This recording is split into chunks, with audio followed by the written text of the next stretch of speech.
Hello everyone and welcome. Today is opening day. Newcastle United's brand new temporary Adidas club shop has now opened up.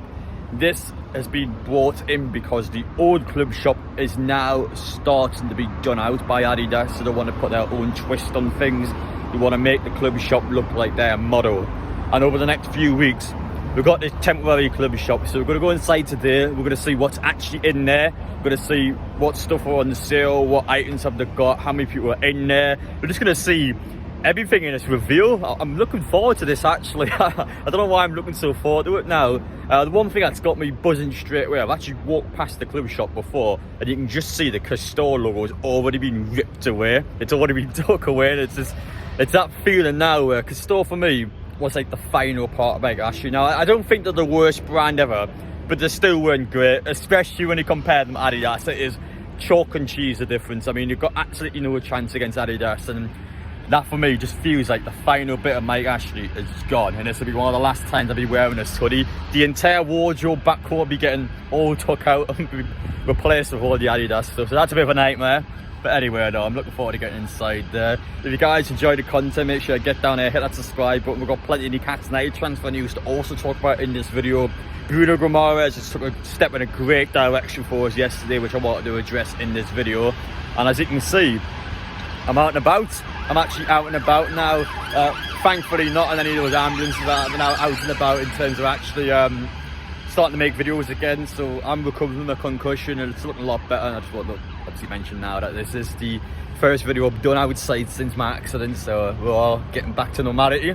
But anyway, let's head over now. Let's get inside the club shop and let's see what it looks like.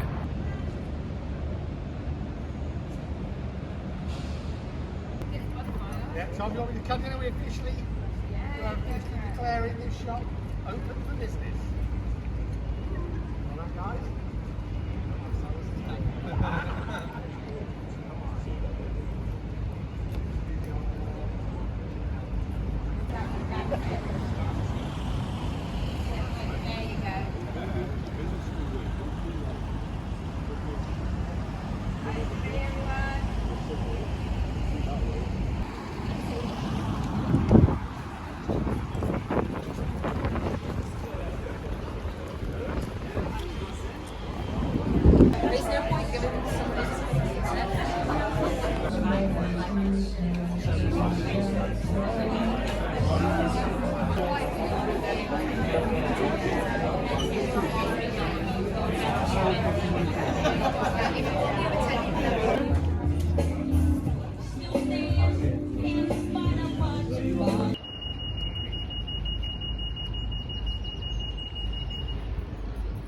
It.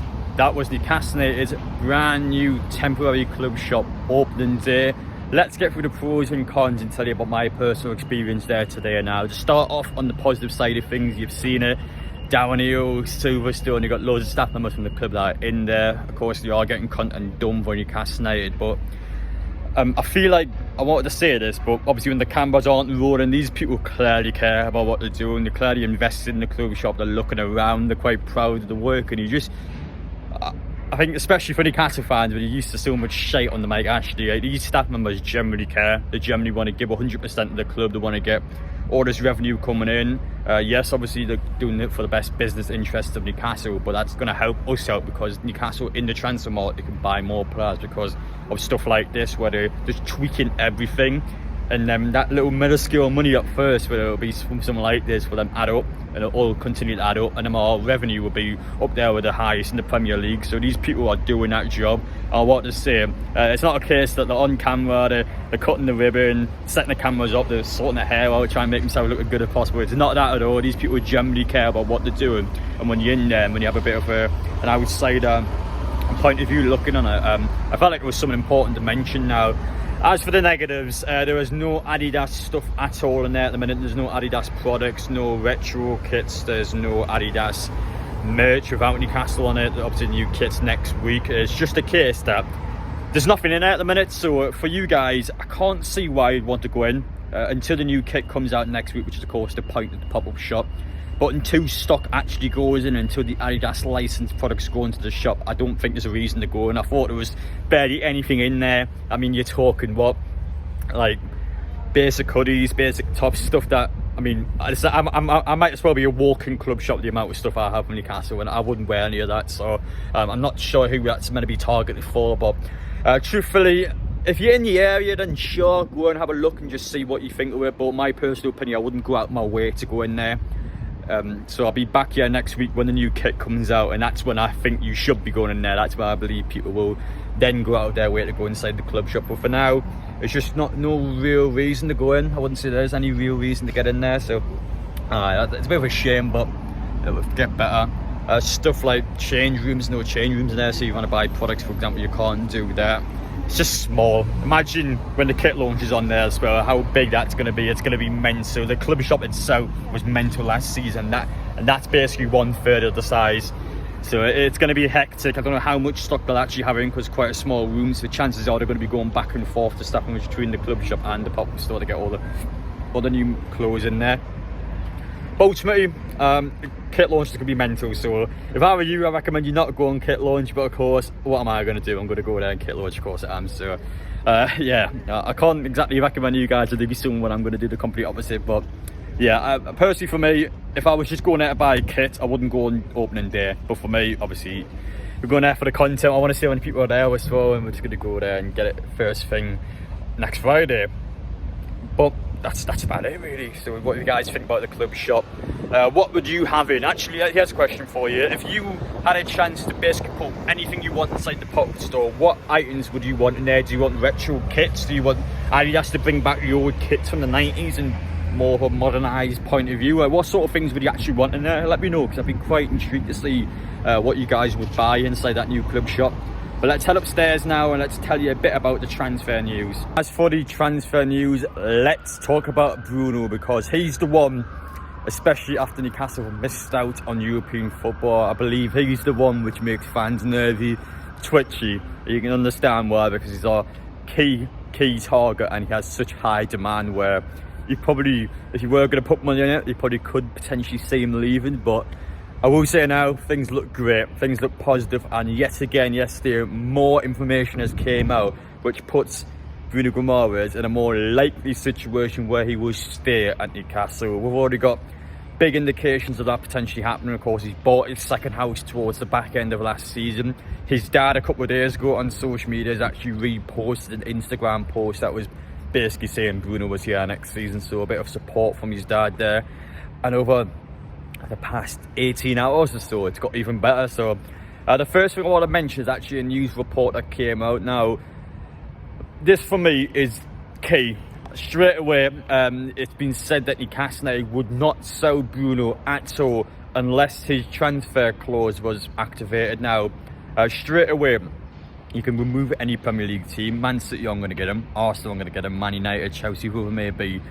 His release clause can only be activated from teams outside the UK, and on top of that, his release clause ends at the end of June. So straight away, once you get to the end of June, if Bruno Guimaraes is still here at Newcastle United, according to this report, he will not leave at all once that release clause is gone. So once you get past a couple of scary weeks, you know he's not going anywhere. So he would only leave the football club if that release clause was activated, and of course he wanted to move to that particular club, where the reality is, you look at teams that are outside the Premier League, I think PSG is probably the only team that could even see potentially buying him up. I don't think Real Madrid will. There's barely any other teams that can probably afford the 100 million euros it's going to cost you to bring him in. So for me, in my personal opinion, I think we're good. I think we're good in terms of that.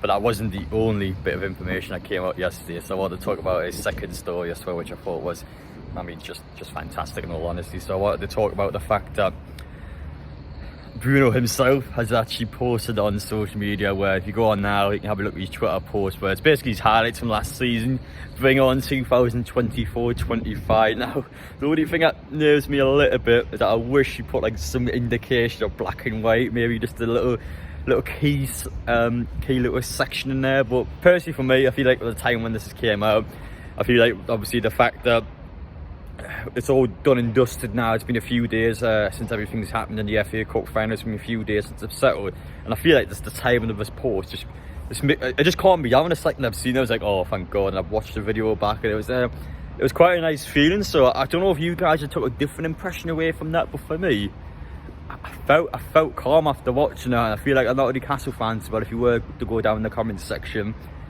fully support this guy. They're ready to see him next season, and I just felt like that was the nerves settled down. So you guys are willing to take whatever you want out of this video, but for me, I thought that was fantastic news. I thought, again, things are going in the correct direction, and I'm believing that he's going to be here next season. I'm fully believing it. Appreciate you guys watching anyway. I'll be back here on Friday, of course, for the Lionesses as they take on France in the Euros, and then we'll be watching England versus Bosnia here again on Monday. So expect basically a 2-in-1 vlog to come out on the Tuesday morning from St James's Park. We'll be here again next week for Newcastle United's official kit launch for the brand new Adidas kit. I'm looking forward to that one, and I'd be intrigued as well to see how many people are going to be here for kit launch. You've got to remember, obviously, no fancy badges going on the side this year, but I'm confident we'll be back there. No excuses now. We've got less games to play. Once we get this transfer window sorted, I'm so confident we can push for top 4, honestly. On top of that as well, if England were one of the 2 qualifying nations from European football, 5th spot will open into Champions League as well. So top 5 next season could potentially get you Champions League football. So it's up to us to get the job done. I'm confident I'll back us to the moon. And you've got to think about it. I've had so many different things that went through us last season, and we still finished 7th. But we actually still finished 7th despite everything that happened last season, which is, I still think, impressive. And it's been the one time in so many years where 7 hasn't got your European football. You just got to accept it. We'll move on from it. Got plenty of videos coming up. Take care, enjoy the rest of your day, and we'll see you all in the next one.